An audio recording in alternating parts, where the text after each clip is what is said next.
четвертый раз в Казани проходит международный фестиваль «Рахлинские сезоны». Его проводит Государственный симфонический оркестр Республики в память об основателе и первом художественном руководителе, народном артисте СССР Натане Рахлине. Подарком на 47-й день рождения оркестра станет совместное выступление с именитыми певцами и музыкантами. Одновременно Государственный симфонический оркестр Татарстана под управлением Александра Сладковского закроет цикл «Все симфонии Чайковского», который оркестр представил в начале этого сезона. Впечатлениями от первого концерта поделится Альбина Слгараева.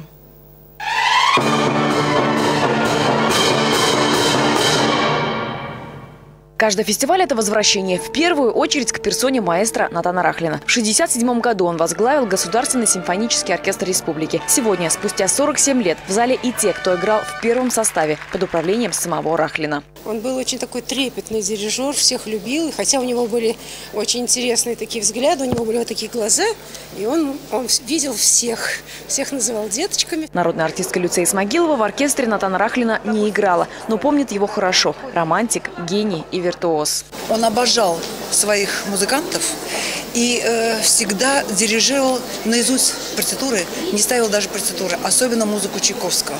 И дирижировал так, что слезы текли не только у него, а у всех слушателей.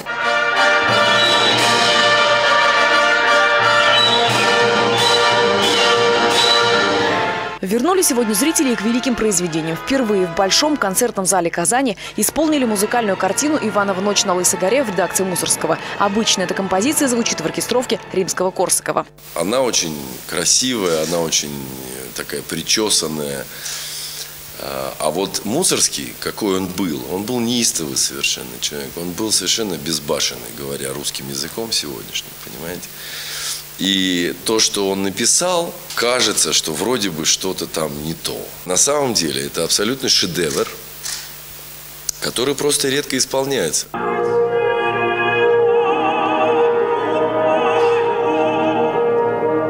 Далее на сцене величайшая оперная певица современности Ольга Бородина. Публика в полной тишине, затаив дыхание, ловила каждый звук оперной дивы. Она исполнила произведение «Песни и пляски смерти Мусоргского» в редакции Шостаковича. Ольга Бородина в Казани во второй раз. 2 года назад с оркестром только познакомились. Сегодня было полное единение. Я безумно им благодарна. Они были все вместе со мной, очень старались помочь мне. Я это очень чувствовала, правда. Мне кажется, что все получилось у нас сегодня.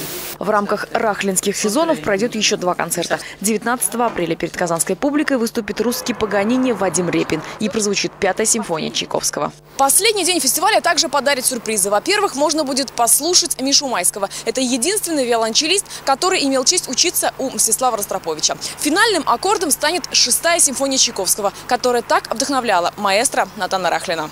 Альбина Слгараева, Андрей Ключников, столица.